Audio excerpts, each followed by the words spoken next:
ओम आप्यायन्तु ममांगानि वाक्प्राणश्चक्षुश्रोत्रमथो बलम् इंद्रियाणि च सर्वाणि सर्वं ब्रह्मोपनिषदं माहं ब्रह्म निराकुर्याम् मा ब्रह्म निराकरोत् अनिराकरणमस्तु अनिराकरणं मे अस्तु तदात्मनि निरतेय उपनिषत्सु धर्मा ते मयि सन्तु। ओम शांति शांति शांति। कल हम लोगों ने छांदोग्य उपनिषद के तीसरे खंड में 18वां तीसरे अध्याय में 18वां खंड पढ़ा, आचार्य भाष्य भी पढ़ा। उसके बाद 19वां खंड हमने ऐसे ही सारे मंत्र पढ़ के समझने की कोशिश की, भाष्य नहीं पढ़ा था। आज दोबारा एक एक मंत्र और उसका भाष्य पढ़ते हैं। पहले शंकर का जो इंट्रोडक्शन है, आदित्य ब्रह्मणा पाद उक्ता इति तस्मिन् सकल ब्रह्म दृष्टर्थम इदम आरभ्यते। पहले आदित्य को ब्रह्म का चौथा ही बताया गया था। आकाश ब्रह्म का प्रतीक है जब बताया था, तो आकाश के अंदर आदित्य भी एक चौथा भाग था। परंतु अब आदित्य को प्रतीक के रूप में लेकर के आदित्य में हम पूर्ण ब्रह्म की भावना करके उपासना कर सकते हैं, ये बताने के लिए ये 19वां खंड है। समझ आ गया ना?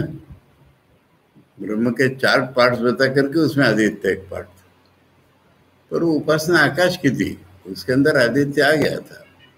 अब आदित्य को ब्रह्म के रूप में उपासना करने का सवाल आ रहा है। हाँ, कोई दैट? हेलो, बाद में देखूंगा। ये इसमें बता रहे, तस्मिन् सकल ब्रह्म दृष्टि अर्थम इदम आरभ्यते। पूर्ण ब्रह्म का यह प्रतीक आदित्य, और हम अच्छी तरह जानते हैं आदित्य को तो हिरण्यगर्भ के इक्विवेलेंट माना गया है। आदित्य ब्रह्म का प्रतीक कई प्रकार से है। एक ही आदित्य सारे दुनिया को प्रकाश देता है, ऐसे एक ही ब्रह्म सबको चेतना प्रदान करते हैं इत्यादि। तो ये तो है ही है। देखना है।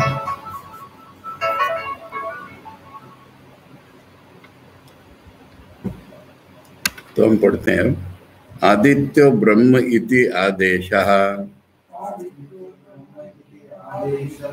तस्य उपव्याख्यानम् असदेव इदम् अग्रे आसीत् तत् सदासीत् तत् समभवत् तद् आण्डं निरवर्तत सत्संवत्सरस्य मात्राम् अशयत तन्निरभिद्यत ते आण्डकपाले रजतं च सुवर्णं च अभवताम्। एक फिगर उपस्थित कर हमारे सामने, आदित्य ही ब्रह्म है ऐसा आदेश है।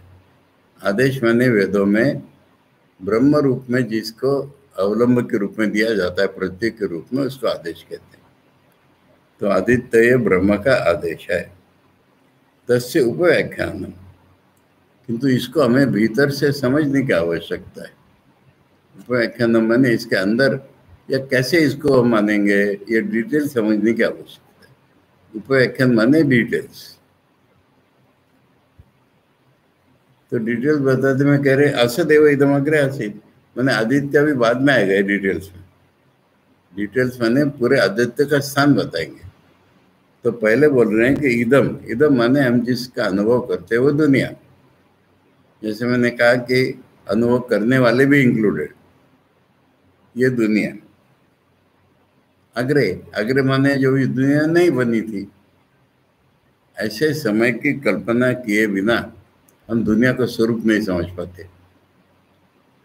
क्योंकि दुनिया की वैरायटी जब देखते तो हम पहले उसको रियल मान लेते हैं, मुग्ध हो जाते हैं। इसलिए एक समय ऐसा था जब दुनिया नहीं थी, इसकी कल्पना करने से फिर दुनिया का मूल क्या है, कहाँ से आई है, रियल के अनरियल है, ये प्रश्न हमारे मन में उठते हैं। तो एक आवश्यक बात होती है वेदांत में कि दुनिया नहीं थी, उस अवस्था को सोचना।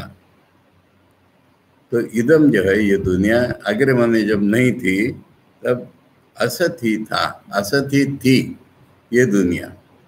इदम असत आसित, कुछ भी नहीं था ऐसा कहना नहीं है यहाँ पर। ये दुनिया नहीं थी, ये दुनिया जब बनी नहीं थी तो नहीं थी। अब नहीं थी में कुछ नहीं अगर होगी तो फिर बनी कैसे, कहाँ से आई? ये तो रैशनैलिटी के विरुद्ध हो जाता है। तो फिर दुनिया जो रूप में हमको दिख रही है इस रूप में नहीं थी, अर्थ हो गया इसका, प्रकट रूप में नहीं थी। इसको असत कह रहे हैं हम। असत करने से बिल्कुल नहीं थी ऐसा सोचोगे तो फिर कोई लॉजिक ही नहीं रहेगा, अगर कुछ नहीं में से कुछ निकलेगा तो इसलिए असत का अर्थ यही लगाना है कि जिस रूप में हमको दुनिया दिख रही इस रूप में नहीं थी। इससे फिर सवाल आएगा कि रियल है कि अनरियल है। तत् सदासित, और वो जो असत था माने दुनिया बिना रूप नाम रूप के थी, वही नाम रूप हो गई। जो दुनिया बिना नाम रूप के थी वही नाम रूप हो गई। यानी दुनिया का होना सिर्फ नाम रूपों का प्रकटना है, ये मतलब है इसका।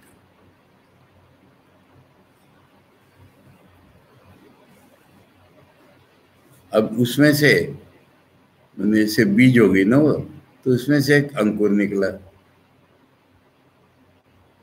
तत्सम अभवत, एक अंकुर निकला। तद अंडम निरवर्तत, अब वो अंकुर तो निकला पर वो ऐसे पेड़ नहीं बना, उस अंकुर से एक अंडा बन गया।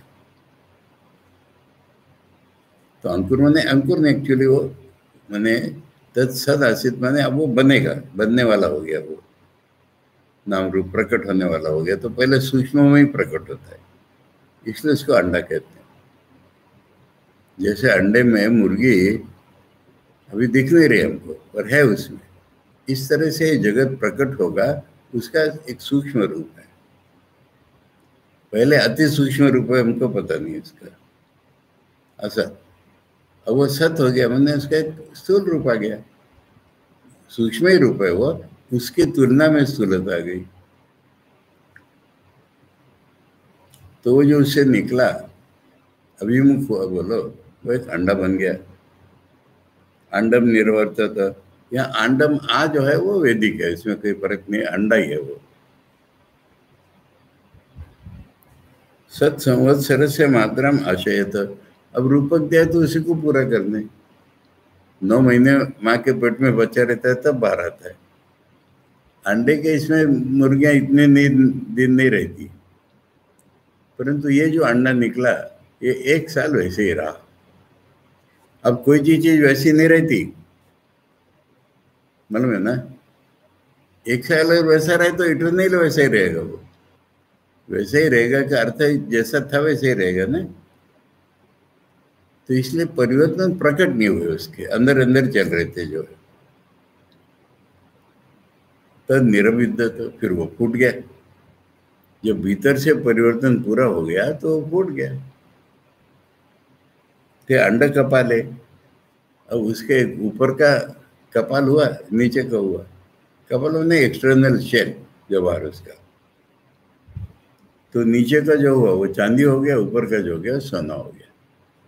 ये प्रतीकात्मक शब्द हैं, अगले मंत्र में बचाएंगे। तो आचार्य भाष्य करें, आदित्यो ब्रह्म इति आदेश उपदेश, आदेश माने उपदेश, तस्य उपव्याख्यानम क्रियते स्तुत्यर्थ, उसका डिटेल बताया जा रहा है उसकी स्तुति करने के लिए। पोजिशन इन लाइफ, स्तुति का अर्थ होता है पोजिशन इन लाइफ, कि हमारे जीवन में क्या स्थान है उसका, ये बताने के लिए कहानी शुरू की है। असत अव्याकृतम, अव्याकृत नाम रूपम इदम जगत अशेषम अग्रे प्राग अवस्थायाम उत्पत्ते है आसीत। उत्पत्ति के प्राक, उत्पत्ति के पहले की अवस्था में ये जो जगत है पूरा, अशेष माने पूरा जगत, ये शुरू में माने उत्पत्ति के पहले, असद माने नाम रूप अप्रकट थे, अव्याकृत नाम रूप, नाम और रूप इसके प्रकट नहीं थे, नाम और रूप प्रकट नहीं से दुनिया बन गई। न तो असदैव, ये बिल्कुल जीरो नहीं था। कथम असता सज्जायत इति, सत्कार इति असत कार्य से प्रतिषेधा। बाद में ये छठे अध्याय में आएगा, छठे अध्याय की कुछ चीज एंटिसिपेटेड है यहाँ पर। छठे अध्याय में आएगा कि अरुणी श्वेतकेतु को बोलेंगे कुछ लोग ऐसा कहते हैं कि पहले असत था, परंतु उनके बाद क्यों माने? असत से कहीं सत्य उत्पन्न होता है क्या? ऐसा करके उनके बाद काटिए वहां पर। तो इसलिए कह रहे हैं कि कथम असता सज्जायत इति असत कार्यत्व से प्रतिषेध। असत कार्यत्व ने असत का कार्य है ये निगेट कर दिया गया है पहले ही, बाद में करेंगे यहाँ पर, और वो ऐसा ही है। ननु यह असदेव इति विधानात् विकल्पस्यात्, यहाँ पर एव है, असद एव इदम अग्रे असत् माने निश्चयात्मक है। तो फिर ये जो आपका विकल्प होगा, मैंने किसी कल्प में या कहीं पर वो उन्होंने प्रतिषेध किया होगा उसका, पर ये बिना प्रतिषेध किए भी चल रहा है।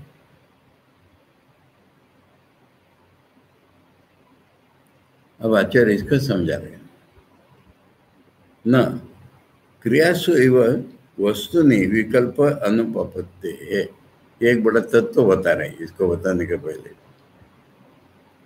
क्रिया जब होती है हमारी, कोई भी काम करते हैं हम, तो ये काम करते हैं या वो करते, ऐसे हर काम में हमारे अल्टरनेट हो सकता है, पर वस्तु के स्वरूप में नहीं हो सकता।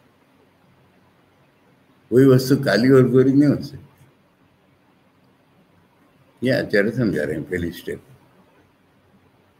कि क्रिया में विकल्प होता है पर वस्तु में विकल्प नहीं हो सकता।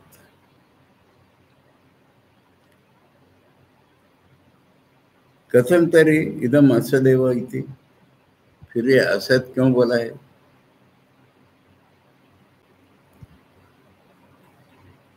ननु अवोचाम अव्याकृत नाम रूपत्वाद असदिव असदिति।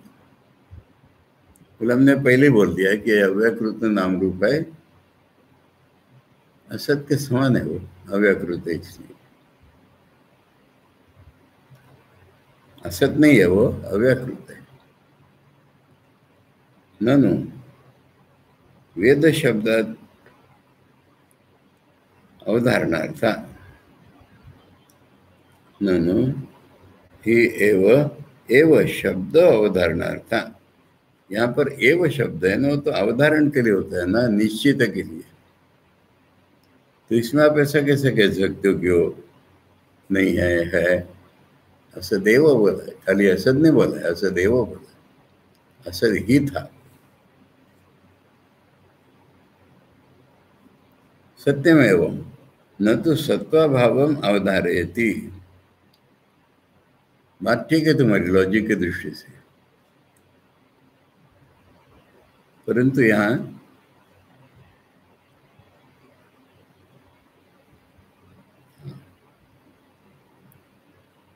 सत्यमेव माने असत शब्द एव शब्द अधिक इसके लिए है, किसके लिए? अवधारण के लिए, परंतु यहाँ उसका न होने का अवधारण नहीं कर रहे। यानी आचार्य सूक्ष्म रीति में समझा रहे हमको, असत एव इदम अग्रे आसीत, तो एव शब्द को असत पे मत लगाओ।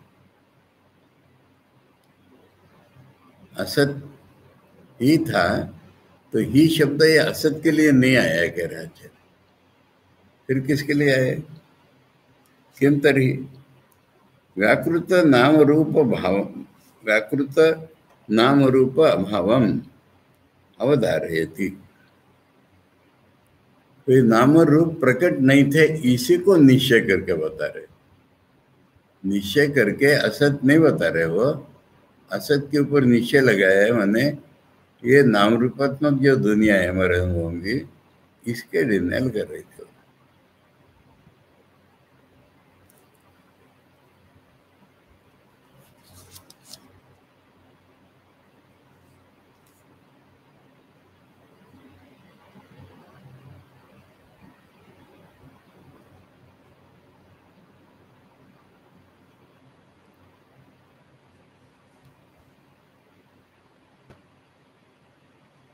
नाम रूप व्याकृत विषय सच शब्द प्रयोग दृष्टि। इसलिए लौकिक में देखो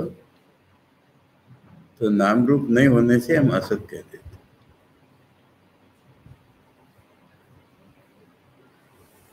तच्च नाम रूप व्याकरणम आदित्य यत्नम, और किसी चीज का नाम और रूप प्रकट होना है तो आदित्य के ही अंडर है। आदित्य किसी वस्तु को लाइट करेगा ना, तब हम समझ पाएंगे कि ये वस्तु है, तो हमें क्या पता वस्तु। तो नाइट एंड डे आदित्य में नहीं है बताया, आदित्य के कारण ही तो किसी को नाम और रूप मिलते हैं, ये भी याद रखो। ठीक है, इमैनेंट सेल्फ की तैयारी जगता तद अभावे ही अंधम तम इदम न प्रज्ञा ये तो किंचन। अगर कुछ भी नहीं होता तो तुमको कुछ भी नहीं दिखता। इति अतः तस्तु तस्तुति परे वाक्य सदपि इदम प्राग उत्पत्तेर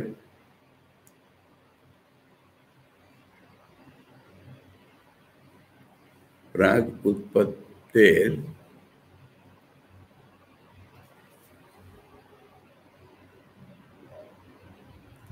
जगत असदेव इति आदित्यं स्तौति नष्ट दृढ़ ग्रहणार्थ। तो कुछ नहीं था, ये इसी को एस्टेब्लिश करने के लिए कहा जा रहा है कि ये जो दिख रहा है ये नहीं था, जो अभी दिख रहा है ये नहीं था पहले, यही बार बार बताया गया है। इससे वो आदित्य की स्पेशलिटी बताएगी। आदित्य निमित्तो ही लोके सद इति व्यवहारा, बोले आदित्य किसी को प्रकाशित करते हैं तभी तो हम है व्यवहार करते हैं किसी चीज का।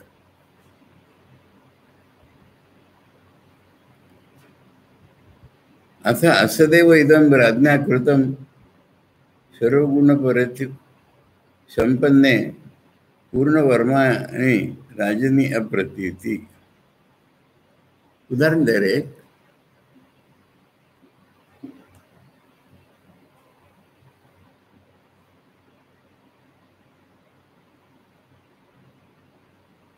राजन्य सती इति तद्वत्। लौकिक का उदाहरण ले रहे हैं कि इस राजा के सारे ऐश्वर्य तो हैं, पर राजा का बेटा ही नहीं, राजा का कोई वारिस ही नहीं, उत्तराधिकारी नहीं, तो उसको भी उत्तराधिकारी कहते हैं ना, मुख्य आदमी का अभाव हो तो। क्योंकि उसमें छोटे मोटे काम तो बहुत लोगों ने बांट लिए ना अपने।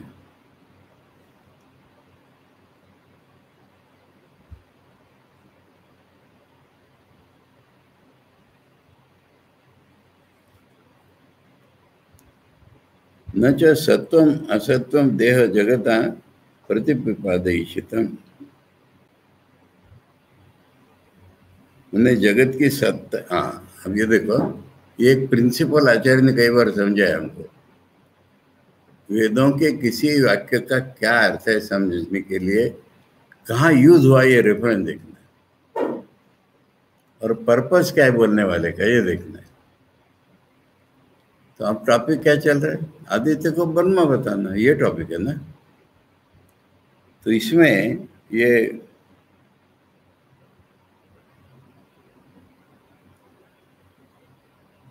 हाँ, तो यहाँ पर जगत सत्य के असत्य नहीं बताना है इनको। असदेव सौम्य बोला, वो जगत प्रकट नहीं था, प्रकट हो गया इसके लिए बताया। जगत सत्य असत्य नहीं बोलना है, क्योंकि आदित्य ही सत्य है, बाकी तो कोई सत्य ही नहीं है। ये तो अल्टीमेटली गोल है ही। उपसंहरित शंते गादित्यम ब्रह्म इति उपास्ते इति। तो उपसंहार में भी यही बताया जाएगा कि आदित्य ब्रह्म की उपासना जो करते हैं, तो वही मीनिंग आ रहा है सब जगह। तत् सदासीत, अब वो सद बन गया। तद असत शब्द वाक्यम गुण प्रवृत्ति त्रिवदिम अतान्विता।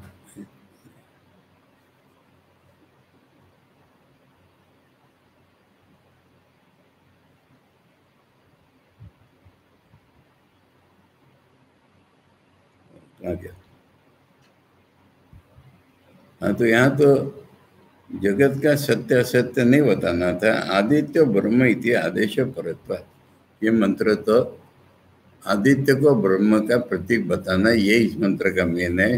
इसको दूसरे किसी अर्थ में मत खींचोता। उपसंहरिष्यते आदित्यम ब्रह्म इति उपास्ते इति, इसके अंत में जब फलश्रुति आएगी तब फिर यही रिपीट करेंगे, आदित्य को ब्रह्म रूप में जो उपासना करता है। इसलिए यहाँ पर आदित्य ब्रह्म रूप है।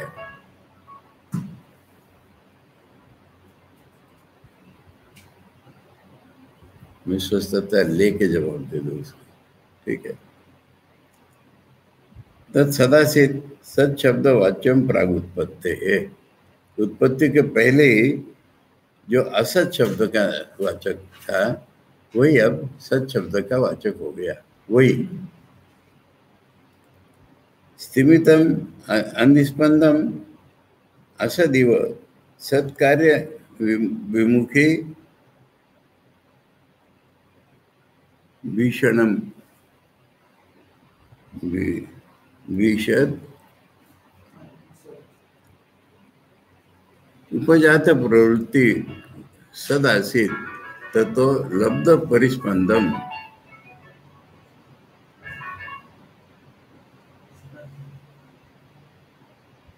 तत् समभवत अल्पतर नाम रूप व्याकरण अंकुरीभूतम एव बीजम। तो वह सद हो गया का मतलब समझा रहे हैं कि जैसे बीज से अंकुर, ऐसे थोड़ा सा कुछ उसमें प्रकट हो गया बस। ततो अपि क्रमेण स्थूली भवत अद्भ्य आंडम समवर्तत संवृत्तम। एक शब्द आचार्य ने ऐड कर दिया वहां पर। अब और थोड़ा स्थूल होने लगा तो पानी में से अंडा निकला। या पानी शब्द मूल में नहीं है। पानी शब्द का अर्थ यहाँ पर होता है जो स्थूल बनने की पूर्व अवस्था। तो उसमें से एक अंडा निकला। अंडम इति दीर्घम छांदसम, अर्घ्य का अंडा होना चाहिए था, अंडा हो गया, वो वैदिक है, फर्क है। तद अंडम संवत्सर से काल से प्रसिद्ध से मात्रा परिमाणम अभिन्न स्वरूपम इव आशयत स्थितम बभूव। उनका कहने कि एक साल भर वो अंडा ही रहा, माने अभी कुछ बाहर निकलने लायक नहीं हुआ है।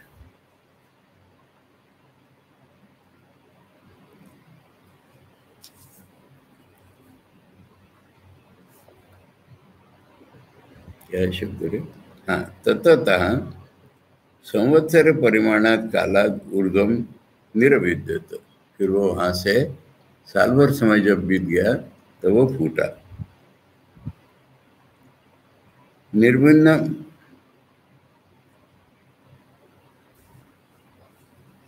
क्या शब्द है, कैसे हो गया?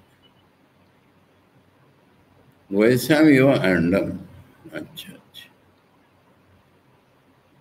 पक्षियों का जैसा अंडा थोड़े समय बाद फूटता है, ऐसे साल भर बाद फूटा। तस्य निर्विन्नस्य अंडस्य कपाले द्वे रजतम च सुवर्ण च उभयतम संवृत्ते। तो उसमें से नतीजा क्या निकला? 2 टुकड़े हो गए, 2 शेल, ऊपर का नीचे का। तद यद रजतम सा इयं पृथ्वी यद सुवर्णम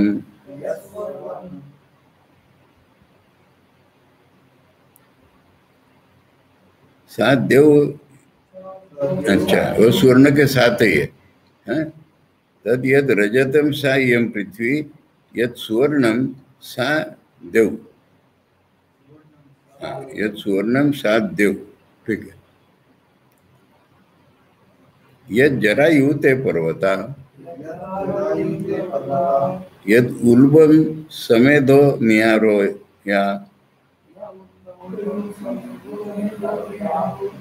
या दमनयास्ता नद्यो यद वान्तेयम उदकम स समुद्रः।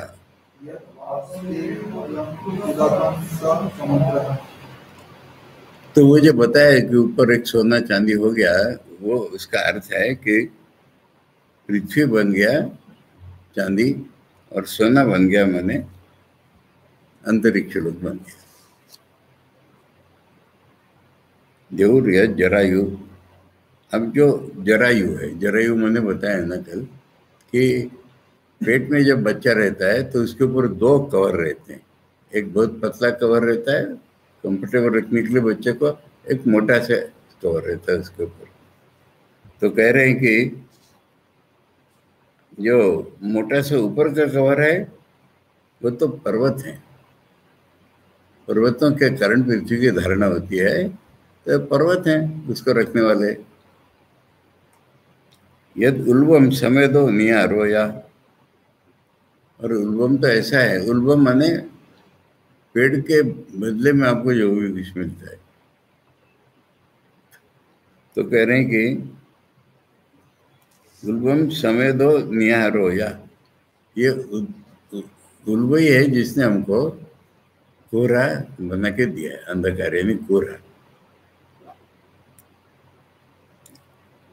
या धमनयास्तयो यद नास्तेयम उदकम स समुद्र। और धमनिया जो बोली वास्तव समुद्र में,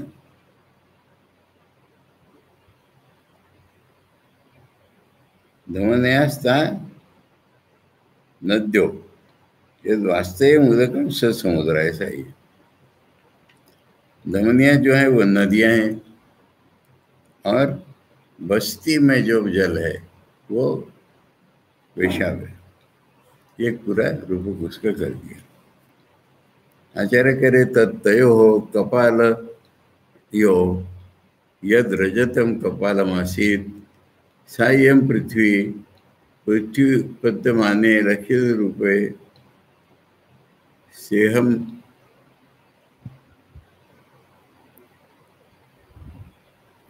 सायं पृथ्वी उपरक्षितम अधो अंड कपालम इति अर्थ। नीचे का जो अंड कपाल है उसको पृथ्वी रूप में देखा है। यद सुवर्णम कपालम सा देव उत्थापया कोपल क्षिति मूर्धम कखाल कखालम इति अर्थ। यानी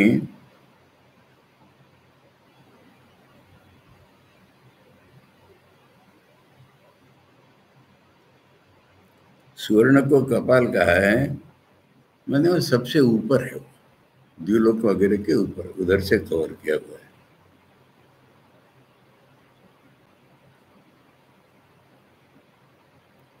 एतत् जरायु गर्भ परिवेष्टनम स्यु जगत अंडस्य द्विशक्ली सीमावकाले आसीन ते पर्वता बहु। अब इसके बाद जरायु जो है गर्भ का परिवेष्टन, वो इस अंडे के लिए द्विशक्ल टूटा हुआ है, वो बाहर से ही विराट का रूप बन गया है। ते पर्वता बहु यद उल्बम सूक्ष्म गर्भ परिवेष्टिनम सस्पष्ट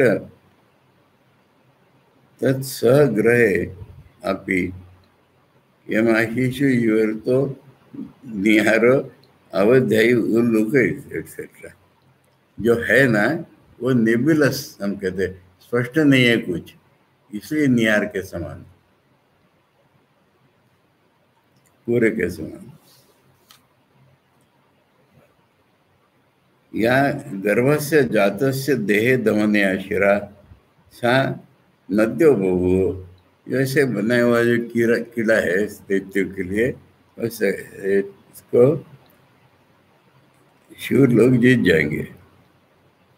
शिरा स जातस्य देह दमनिया शिरा ता नद्यो बहु, नदियां बन गई। यस्य यस्तु भवन अस्त्यवम उदकम, ठीक है, वो बस्ती का पानी मूत्र है, समुद्र है वो। अब अभी सूर्य आएंगे यहाँ पर। अथ यत् तत् अजायत सो असो आदित्यः तम जायमानं घोषा उलूलवो अनुदत् अनुदतिष्ठन्ति सर्वाणि च भूतानि सर्वे च कामाः तस्मात् तस्य उदयं प्रति प्रत्यायनं प्रति घोषा उलूलवो अनुतिष्ठन्ति सर्वाणि च भूतानि सर्वे च कामा। अब ये तो अंडा हो गया, उसमें से जो निकला ना वो आदित्य निकला। ये तो ऊपर के कवर वगैरह निकले तो वो आदित्य निकला। और जब आदित्य निकला तो बड़े जोर से शोर, आवाज, तरह तरह की आवाजें हो रही थी, पूरी दुनिया में फैल गई थी। सभी लोग अपने अपने काम करने में लगे, सब लोग प्रकट हो गए, सारे लोगों की इच्छाएं प्रकट हो गई। पूर्व कल्पों में जो थी ना वही फिर से आ जाती। इसलिए उसका उदय होते समय और अस्त होते समय ऐसे ही सारी दुनिया में फैलने वाली आवाज हो जाती है और सब भूत वापिस चले जाते हैं, कामना भी वापिस चली जाती है। सब ये सृष्टि और प्रलय का क्रम बताती है। अथ यत्तद् अजायत गर्भ रूपम तस्मिन् अंडे सो असो आदित्यः, इसलिए उसका गर्भ जो उत्पन्न हुआ वही आदित्य है। तम आदित्यम जायमानम घोषा शब्दा उरुरव उरुरव विस्तीर्ण रवा तद अतिष्ठन्तु इति वंदा। यहाँ पर आचार्य समझा नहीं रहे कि क्या आवाज निकली, वो एक उदाहरण दे रहे हैं, सिमिली। ईश्वरस्य इव यह प्रथम पुत्र जन्मनि, मैंने पुत्र का पहला पुत्र जब जन्म होता है तो शंख वगैरह ये सब बजाते, ये ईश्वर का पहला बेटा होने वाला है। सर्वाणि च स्थावर जंगमानि भूतानि सर्वे च तेषां भूतानां कामा काम्यन्ते इति विषया स्त्री वस्त्रान्नाद्या। तो सारे भूत निकल आए और सारी आशाएं प्रकट हो गई। आशाओं को भगवान कह रहे हैं कि आचार्य कह रहे हैं ये स्त्री कपड़े पहनना वगैरह वगैरह, ये सारे डिजायर्स वैसी की वैसी प्रकट हो गई जैसी थी। यस्मात् आदित्य जन्म निमित्ता भूत काम उत्पत्ति तस्मात्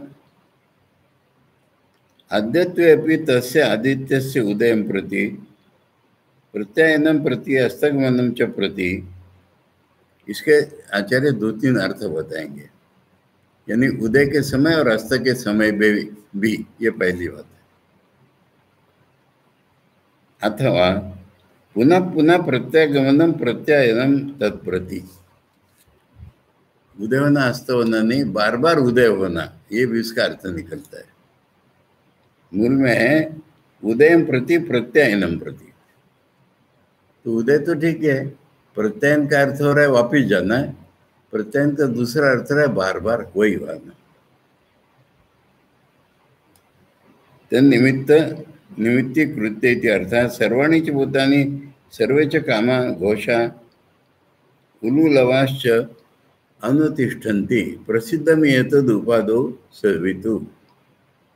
बोले तो आचार्य कह रहे तो आदित्य की प्रसिद्ध ही बात है कि आदित्य का उदय होने पर आवाज आती है।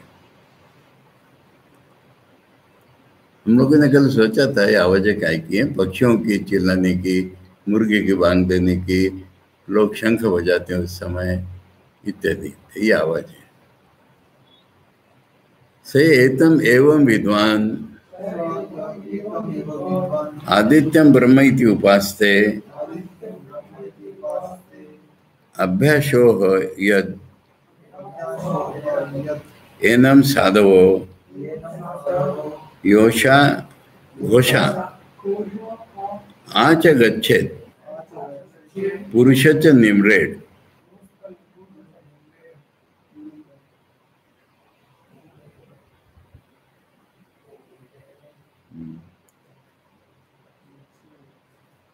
निम्रेड के बाद क्या है शब्द?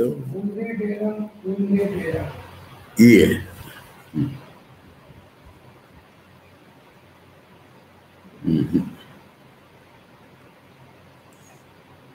निम्रे डई शब्द है। निम्रेड इरन, निम्रे डेरन ये शब्द है। पूरा पूरा शब्द निम्रे डेरन ये कल भी पढ़ा था हम लोग। निम्रे डेरन उसको रिपीट किया है।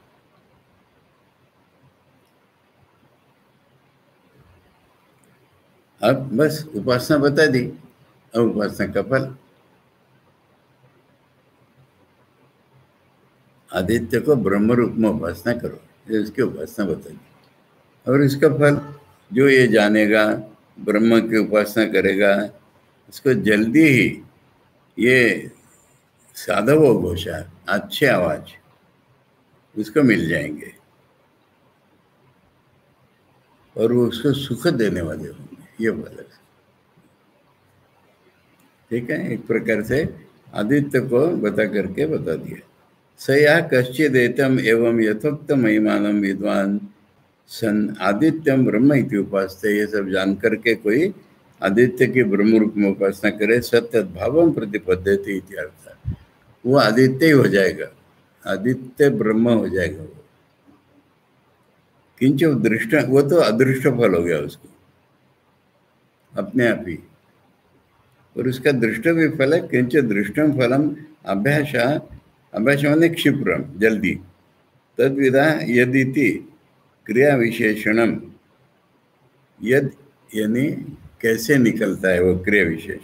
एनम एवं विदम साधवा शोभना घोषा साधुत्वम घोषादीनाम यद उपभोगे पापानुबंधाया पापानुबंध अभावा। ठीक है, अभी आवाज इत्यादि क्या है, वो एंजॉय करता है, मैंने क्या है कि वहाँ पाप नहीं होते उसको एंजॉय करने से, ये है। आच गच्छे यू संस्कृत की स्टाइल इसमें बीच में बिठा दिया। आगच्छेयुश्च उपच निम्रेडन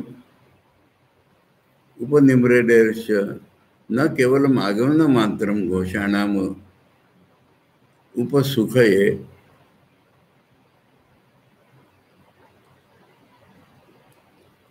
पुष्च उपसुखे यू च उपसुखम च कुर्य कुर्य कुर्युः इति अर्थः। दुरभ्यास वही अध्याय परिसमाप्त अर्थ आदर अर्थ का। ठीक है, घोषों का केवल आगमन ही नहीं होता, उसके लिए सुखोकारक भी होते हैं, अच्छे घोष मिलते हैं इसके पास। ठीक है, 19 खत्म हो गया और तीसरा अध्याय खत्म हो गया। इसमें जैसे जो उपासना ब्रह्म की थी उतनी आप लोगों ने चुन ली थी। अब ये चतुर्थ अध्याय एक मजेदार अध्याय है, लंबी चौड़ी कहानी आएगी इसमें, और उसके हर एक वर्णन से हमको कुछ कुछ वैल्यू सीखनी है, इसके लिए आएगी। और क्या मैटर है वो बहुत बाद में आएगा। तो इसमें आचार्य का संबंध भाष्य पढ़ना आवश्यक है। चतुर्थ अध्याय प्रथम खंड, वायु प्राणयोर ब्रह्मणा पाद दृष्टि अभ्यास पुरस्ताद वर्णिता। वो वायु और प्राण दोनों ही ब्रह्म के चौथाई भाग के रूप में आए थे। अथ इदानीं तयो साक्षात ब्रह्मत्वेन उपास्यत्व उपत्तम आरभ्यते। ये उसके जैसे ही बोला कि जैसे आदित्य भाग था, अब आदित्य को ब्रह्म के रूप में लेना है, ऐसे ये वायु और प्राण को ब्रह्म रूप में उपासना यहाँ सिखानी है। यहाँ पर वायु बाहर का, प्राण माने हमारे भीतर का, इसको ब्रह्म के रूप में उपासना करने को सिखाना है। ये दोनों शब्द पहले आ गए पर वो भाग के रूप में आए थे, अब ब्रह्म के रूप में आएंगे। सुखाव बोधार्थ है का आज हमको झट से समझ में आ जाए इसलिए कहानी है। इसमें क्या क्या सीखना है हमको? विद्या दान ग्रहण विधि प्रदर्शनार्थ। विद्या को कैसे देता है कोई, कैसे लेता है कोई, ये समझा रहे उसमें। श्रद्धा अन्नदान अनुदत्तत्वादीनां च विद्या प्राप्ति साधनत्वं प्रदर्शते आख्यायिकया। इस कहानी में एक बात और सीखने लायक है कि ब्रह्म ज्ञान की प्राप्ति के लिए हमारा मन कैसा होना चाहिए। श्रद्धा, हमने दान किया हो अन्न का, और हम हटी नहीं हो, बात करते हुए नम्र हो, ये विद्या प्राप्ति के साधन है। ये भी कहानी के द्वारा बताया जाएगा। अब कहानी शुरू। ओम जान श्रुतिर पौत्रायणः श्रद्धा देयो बहुदायी बहुपाक्य आस स सर्वथा अवस्थान मापयान चक्रे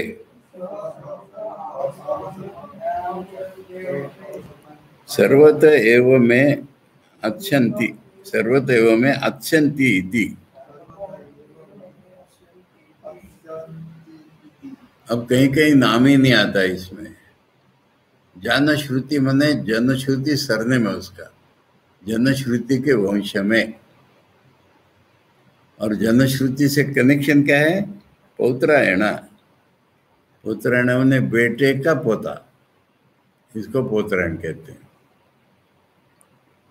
माने जनश्रुति का बेटा, उसका पोता।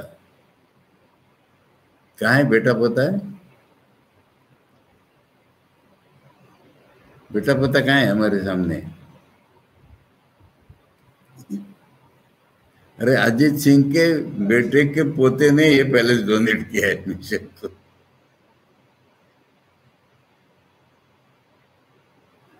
तो ये बेटे का पोता, बस उसका नाम नहीं,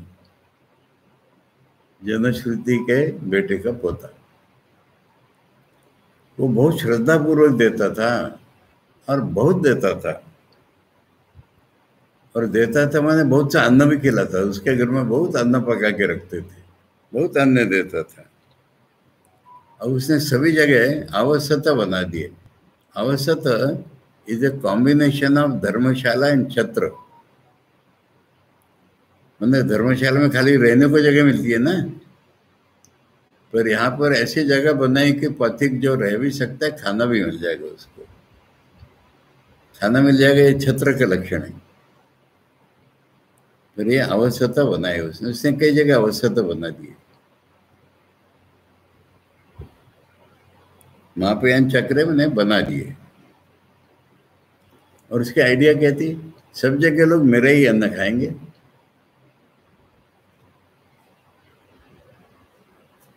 ऐसा किसने किया है बोलो? उत्तराखंड में तपस्या नहीं की तुमने? तुम गए थे मायावती उत्तराखंड में, वैसे नहीं। ऐसा कौन है जिसने कई जगह आवश्यकता बनाई? काली कमली वाला। जैसे इसका नाम नहीं मालूम, ऐसे उसका नाम ही नहीं। लोगों को नाम मालूम हो गया, विशुद्धानंद गिरी थे, उनकी गद्दी भी है ऋषिकेश में। उसका सारी दुनिया काली कमली वाला जानती। अरे जाना छोड़ते तो राजा दिखता है कोई, वो तो एक साधु। और उनका पोजीशन एक काली कमली, बस इतने ही जानते थे। और उन्होंने खुद कहीं ओनरशिप नहीं की, लोकल लोगों को इंस्पायर किया कि यहाँ साधु लोग आते हैं, अन्न छत्र बनाओ। वहाँ वहाँ वहाँ सेंट्रल ऑर्गेनाइजेशन तो बाद में बना लिया उन लोगों ने। और उन्होंने ब्रिटिश सरकार से कई जगह पुल बनवाए गंगा के ऊपर। गंगा या नदियां है ना पहाड़ों में, वो तो इधर से उधर क्रॉस करना इम्पॉसिबल है, गॉर्ज भीतर में बड़ी बड़ी दरिया रहती, उसके ऊपर लोहे के पुल बनवाए, बहुत काम किए उन्होंने।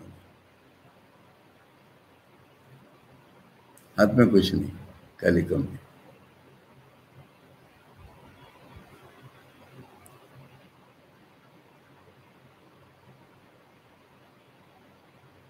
उनमें ये भी आइडिया नहीं थी जनरल के मेरा ही अन्न खाएंगे वगैरह।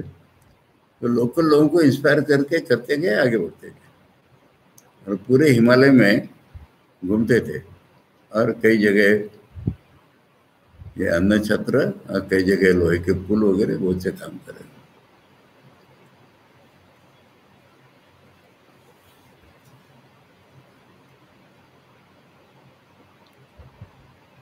आचार्य वर्णन कर रहे हैं, ज्ञान श्रुतिर जन श्रुत से अपत्यम, अपत्य माने उसके कुल का, हाँ बेटा नहीं। ह इति अर्थ, ह माने प्रसिद्ध है, पुत्र से पौत्र पौत्र है ना, उसके बेटे का बेटा। सैव श्रद्धा दया, वही देने वाला बहुत श्रद्धा से था। श्रद्धा पुरस्सर में वो ब्राह्मण दिव्यो देयम अस्य इति श्रद्धा दे, ब्राह्मणों को और आदियों को। आदियों को कैसे बताओ, इसका अर्थ क्या है? और भी जो भिखारी आदि। हाँ, अभी इसका चित्र देखोगे तुम ऋषिकेश में? हाँ, किसके किसके हैं? अभी निर्मल अखाड़ा के पास देखा था, निर्मल छत्र के पास।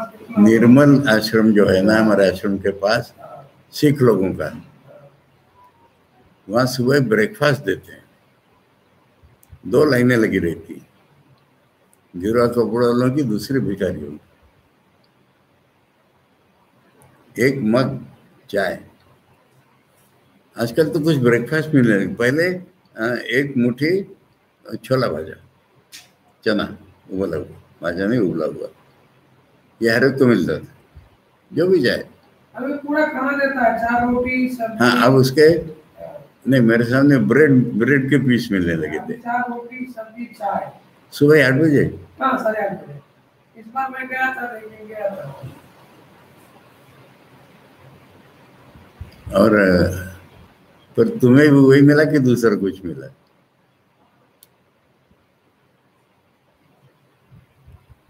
मैं जब ऋषिकेश गया, मेरे 4 दिन के बाद देवी महाराज आए। देवी महाराज मालूम है, प्रिंसिपल थे, क्या नाम उनका, ट्रेनिंग सेंटर के प्रिंसिपल थे बाद में।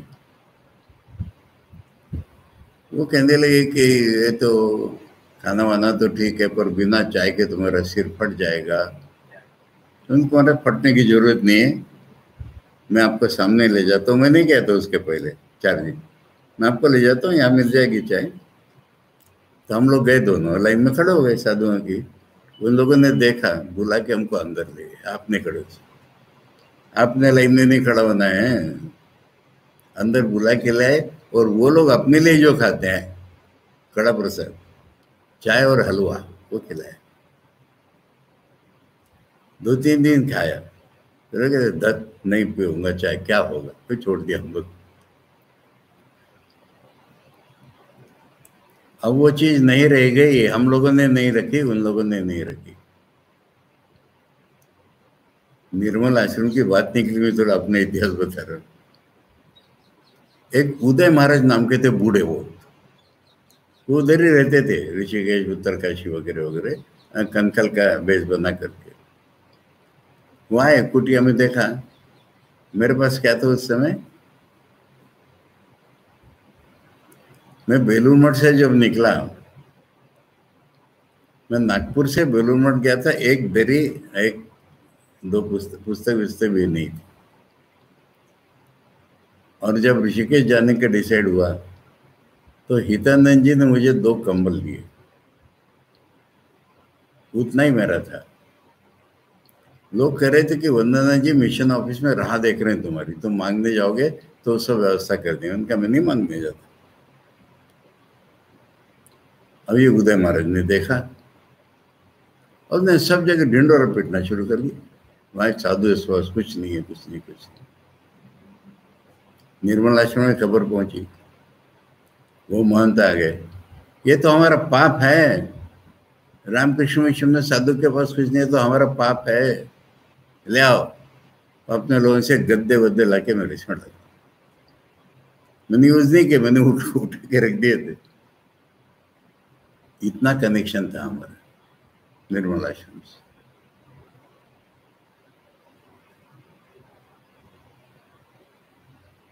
निर्मल आश्रम का अपना अस्पताल है, पर वहां के महंतों को कोई छोटा मोटा ऑपरेशन कराना था, हमारे कंकल में कराया। क्या थोड़ी सी और बातें बता दो, ये निर्मल संप्रदाय क्या है? आज उसका रूप भी बदल गया, क्या है बताओ? गुरु नानक देव के पुत्र थे चंद्रदेव, उनके संप्रदाय नहीं, पुत्रों की बात नहीं है। गोविंद सिंह के पास काशी से कुछ ब्राह्मण लोग आए, पंडित लोग बोलो, ब्राह्मण लोग बोलो, कि हम आपको आपके शिष्य बनना चाहते हैं। उनका तुम फिर से काशी में जाओ, वेदांत पढ़ के आओ अच्छी तरह से। तो सिख धर्म में सन्यासी ये निर्मल, निर्मला पंथ इज ए सब पंथ ऑफ सिख, और ये सारे वेदांती हैं। गुरु ग्रंथ की उनकी अद्वैती व्याख्या रहती है पूरी। अब क्या हुआ, ये टेररिज्म के दिनों में, अरे हम सिखों से अलग नहीं, हम सिखों से अलग नहीं करके उन्हें बनाना शुरू कर, यानी सिख नाम के वास्ते। हमारे जैसा सन्यासी उनका वीरजाम नहीं होगा, नाम भी नहीं बदलते होंगे, क्या थे, अमुक सिंह थे वो सारे, परंतु वेदांती सन्यासी। और एक श्लोक था उनका, जैसे रामो राजमणि है ना, सब विभक्ति उसका, ऐसे स्वस्ति श्री गुरु नानको विजयते करके था संदेश, ऐसा था। क्या अब ये टेररिज्म के दिनों में भय पा करके उन्होंने हम सिख ही, हम सिख ही, अलग नहीं है, पुस्तक भी ऐसी निकाली है, हमको अलग नहीं, हमको अलग नहीं। अभी जब मैं गया था तो, किंतु पहले का रूप ये था उसका। क्या थोड़ी सी जानकारी हो जाए इसलिए मैंने बताया। उनका अखाड़ा भी है। क्या? उनका अखाड़ा भी है, अखाड़ा, वही निर्मल अखाड़ा, निर्मल सिंह। और वो आश्रम बढ़ते ही जा रहा है। नहीं, वो तो अब सिखों के जो भक्त होते हैं ना, उनकी भक्ति होती है कि वो हर महीने में अपने आएगा, इतना पैसा देंगे, उतना पैसा देंगे, तो उनके बढ़ती है। कुंभ में एक दिन वो लोग भंडारा दिया था हम लोगों को, इस बार कुंभ में निर्मल आश्रम वाला दिन बुलाया था। निर्मल आश्रम में आए दिन भंडारे लगे रहते थे, और हम लोगों को उसमें भी स्पेशल ट्रीटमेंट, बैठना होता था।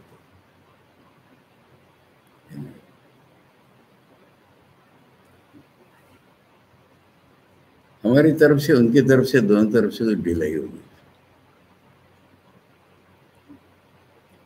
वरिशन जी के टाइम की बात बता रहा हूँ।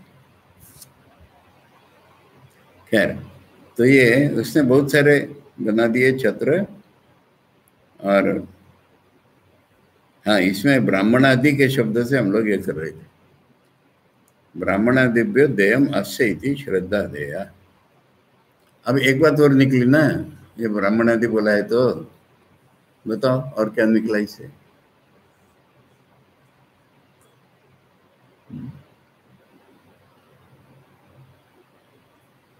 आज जो सन्यासियों की बात है वो ब्राह्मणों की बात थी पहले। महाराष्ट्र संत रामदास स्वामी का नाम सुना है ना? उनके पुस्तक में लिखा हुआ है, देखो, जिनको नोट करना है नोट कर लो, बड़ी जोरदार चीज।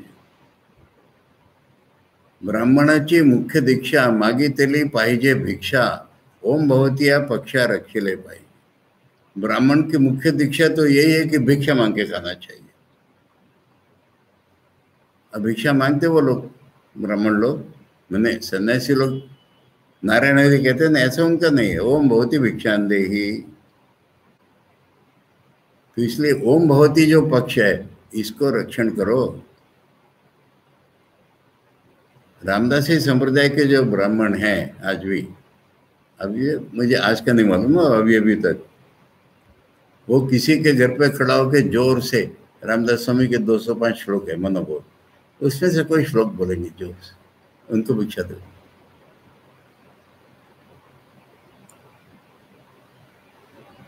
मुझे इसका प्रत्यक्ष अनुभव नहीं, पर सुनी हुई बात बता रहा हूँ।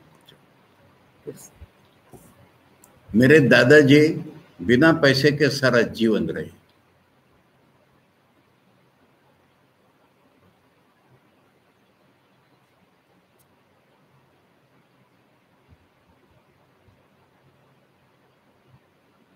महाराष्ट्र में के उनके था, खेती थी, उनके पिता का देहावसान हुआ।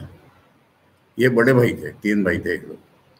इन्होंने सोचा भाई भाई में बंटवारे से झगड़ा होगा, मुझे नहीं चाहिए, और निकल गया। और जो प्रिंसली स्टेट्स थे, इसमें वही गुणी आदमी की कदर होती करके देवास में आ गए।